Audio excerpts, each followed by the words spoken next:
새벽 5시 정각. 정적을 깨는 날카로운 알람 소리가 울립니다. 이때 당신의 뇌는 찰나의 고민에 빠집니다. 오늘부터 내 인생은 바뀐다는 어젯밤의 다짐과 제발 5분만 더라는 본능 사이에 처절한 사투죠. 5분 뒤 두 번째 알람. 다시 5분 뒤 세 번째 알람.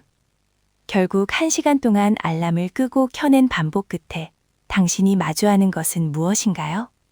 개운한 아침이 아니라 전쟁터에서 돌아온 것 같은 피로감, 그리고 난 역시 안 돼라는 짙은 자괴감일 겁니다. 인생을 기적으로 바꾸려고 시작한 일인데 왜 우리의 몸은 매일 아침 영혼이 탈탈 털린 미라가 되어가는 걸까요? 오늘 우리는 우리 사회를 휩쓴 이 갓생 강박의 심리학적 민낯을 들여다보겠습니다.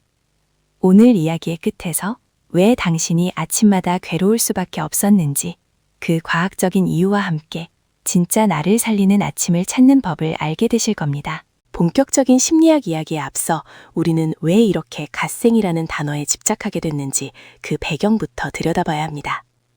지금 우리가 살아가는 세상은 그 어느 때보다 경쟁이 치열한 곳이죠.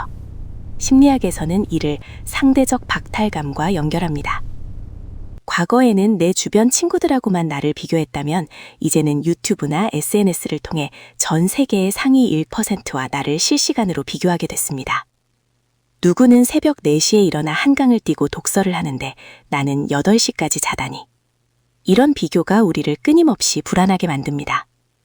이 불안감의 실체는 도태에 대한 공포입니다. 남들은 저 멀리 앞서가는데 나만 제자리에 머물러 있다는 공포가 우리를 채찍질하죠. 그래서 미라클 모닝은 단순한 자기 개발이 아니라 이 불안한 사회에서 살아남기 위한 일종의 생존 의뢰가 되어버린 겁니다. 하지만 기억하세요.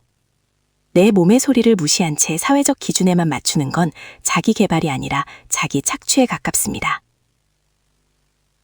이제 과학적인 근거를 짚어보죠. 심리학자 로이 바우마이스터가 제안한 자아 고갈 이론에 따르면 인간의 의지력은 무한한 샘물이 아니라 한정된 자원입니다. 당신의 아침을 복기해 봅시다. 5시에 일어나기 위해 억지로 눈을 뜨는 순간부터 당신은 거대한 의지력을 소모합니다. 차가운 물로 세수하고 졸린 눈을 비비며 책상에 앉는 그 모든 과정이 의지력 배터리를 깎아먹는 행위죠. 문제는 여기서 발생합니다. 정작 가장 중요한 업무를 해야 할 아침 10시 혹은 창의적인 아이디어가 필요한 오후 시간에 당신의 배터리는 이미 방전 상태가 됩니다. 자아 고갈 상태에 빠지면 감정 조절이 안 되고 인지 능력이 떨어지며 충동 조절 장애가 생깁니다. 아침 5시에 일어나 명상을 했다는 그 쩨은 성취감 때문에 정작 오늘 하루 전체의 퍼포먼스를 망치고 있는 건 아닐까요? 효율을 위해 시작한 일이 가장 비효율적인 결과를 낳고 있는 셈입니다. 그래도 노력하면 아침형 인간이 될 수 있지 않나요? 라고 묻고 싶으실 겁니다. 하지만 심리학과 생물학은 단호하게 말합니다. 당신의 크로노타입, 즉 생체 시계의 약 50%는 유전적으로 결정되어 있습니다. 인간은 크게 4가지 유형으로 나뉩니다. 첫째, 사자형, 새벽에 에너지가 폭발하는 전형적인 아침형 인간입니다. 둘째, 곰형, 해의 흐름에 따라 움직이는 가장 흔한 유형이죠. 셋째, 늑대형, 해가 지면 에너지가 솟구치는 저녁형 인간입니다. 이들에게 새벽 5시 기상은 고문에 가깝습니다. 넷째, 돌고래형, 예민하고 잠이 적으며 불규칙한 유형입니다. 만약 당신이 늑대형 유전자를 가지고 태어났다면 새벽 5시에 일어나는 것은 의지의 문제가 아니라 신체 시스템과의 전쟁입니다. 억지로 리듬을 바꾸려 하면 사회적 시차 적응 장애 상태에 빠지게 됩니다. 해외여행을 갔을 때처럼 온종일 멍한 상태가 일상화되는 것이죠.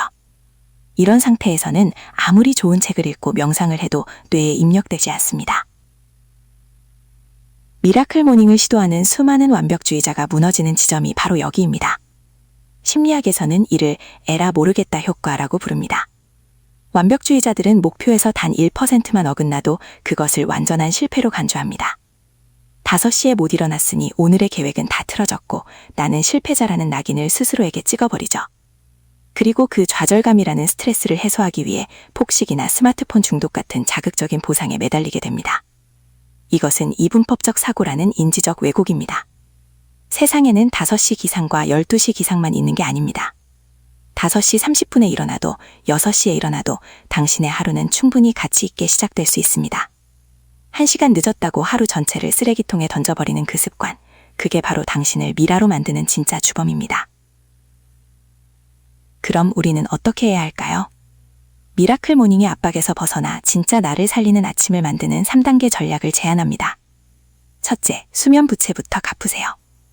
당신이 아침에 못 일어나는 건 의지력이 없어서가 아니라 잠이 부족해서일 확률이 99%입니다.